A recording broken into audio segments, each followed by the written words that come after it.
शब बारात रहमतों की आई है रात, दुआ है आप सदा रहे आबाद। दुआ में रखना हमें भी याद, मुबारक हो आप सबको शब बारात। आइए दोस्तों, अस्सलाम वालेकुम रहमतुल्लाहि बरकातहू। मैं रजा आज की इस वीडियो में शब बारात का नफिल नमाज किस तरह से पढ़ेंगे, तो आइए आज की इस वीडियो में समझते हैं शब बारात की नमाज का आसान तरीका, शब बारात का नमाज का नियत किस तरह से करेंगे, शब बारात की दुआ और शब बारात की फातिहा का तरीका। ये सब पूरा जानकारी जानने के लिए आप हमारे साथ जुड़े रहे और वीडियो को पूरा देखते रहे। यहाँ आप समझते हैं शब बारात की नमाज का तरीका, तो आइए सही से समझ लेते हैं।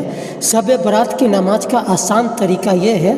इस्लाम धर्म में शब बारात की रात की काफ़ी अहमियत बताई गई है। इस रात को इबादत, दुआ और मगफिरत की रात माना जाता है, इसलिए इस रात मुस्लिम लोग नफल नमाज पढ़ते हैं और अल्लाह की इबादत करते हैं। जानिए शब बारात की नमाज पढ़ने का तरीका क्या है।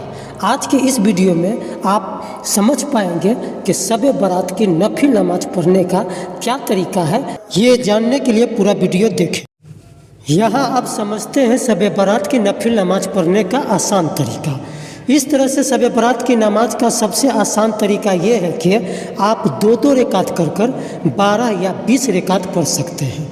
इसके लिए पहली रेकात में सूरह फातिहा के बाद कोई भी सूरह पढ़ सकते हैं, जैसे सूरह इखलास। इसी तरह से दूसरी रेकात में आप सूरह फातिहा के बाद फिर कोई भी सूरत पढ़ लें।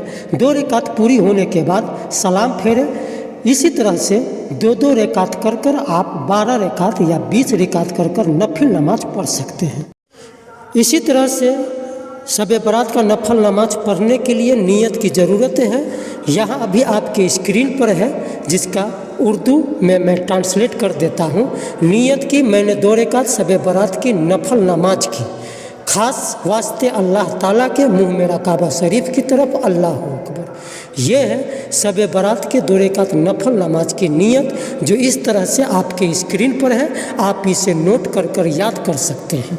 इस तरह से यहाँ शब बारात की नफल नमाज और नियत के बाद आप समझते हैं शब बारात की दुआ। शब बारात की दुआ इस तरह से पढ़ें, अल्लाहुम्मा सल्ले अला सय्यदना मुहम्मदिन व अला आले सय्यदना मुहम्मदिन कमा सल्लैता अला सय्यदना इब्राहिमा व अला आले सय्यदना इब्राहिमा इन्नका हमीदुम मजीद। अल्लाहुम्मा बारिक अला सय्यदना मुहम्मदिन व अला आले सय्यदना मुहम्मदिन कमा बारकता अला सय्यदना इब्राहिमा व अला आले सय्यदना इब्राहिमा इन्नका हमीदुम मजीद।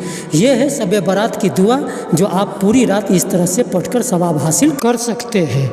यहाँ आप समझते हैं शब बारात के फातिहा देने का समय क्या है। तो आइए आज इस वीडियो में आप समझ लें शब बारात की फातिहा पढ़ने का समय। यह रात के शुरू में मगरिब के बाद या फिर रात के बीच ईशा और तहज्जुद के दौरान से कभी भी पढ़ी जा सकती है। कुछ लोग इसे मगरिब के बाद पढ़ते हैं, तो कुछ ईशा और तहज्जुद के बीच पढ़ना पसंद करते हैं। शब बारात के दिन दिल से की गई इबादत हर समय कबूल होती है। यही वजह है कि लोग अपने मरहूमों और गुनाहों की माफ़ी मांगने के लिए अल्लाह से दुआ करते हैं। यहाँ है शब बारात की फातिहा का तरीका। आइए इस वीडियो में अब फिर समझते हैं शब बारात का फातिहा किस तरह से दिलाए। तो सबसे पहले दरूद इब्राहिम 3 मरतबा पढ़ें। उसके बाद सूरह काफिरून 1 बार, सूरह इखलास 3 बार, सूरह फलक 1 बार, सूरह नास 1 बार, सूरह फातिहा 1 बार, सूरह बकरह 1 बार, आयतल कुर्सी 1 बार, फिर 3 बार दरूद इब्राहिम पढ़ें। शब बारात की फातिहा अल्लाह से मगफिरत और रहमत के दुआ करने का बेहतरीन मौका होता है। इस फातिहा के जरिए मुस्लिम लोग अपनी गलतियों की माफ़ी मांगते हैं। इसलिए फातिहा पढ़ने से पहले कुछ बातों का विशेष ध्यान रखना चाहिए, जैसे कि नियत, वजू, पाक लिबास, पाक जगह, ध्यान, तजवीद और तरतीब, अदब और खशू। ये सब सारी बातों का ध्यान रखना बहुत ही ज़रूरी है। वीडियो अगर आप सबको अच्छा लगा है तो वीडियो को शेयर करें, और वीडियो देखने के लिए आप सबका बहुत बहुत शुक्रिया।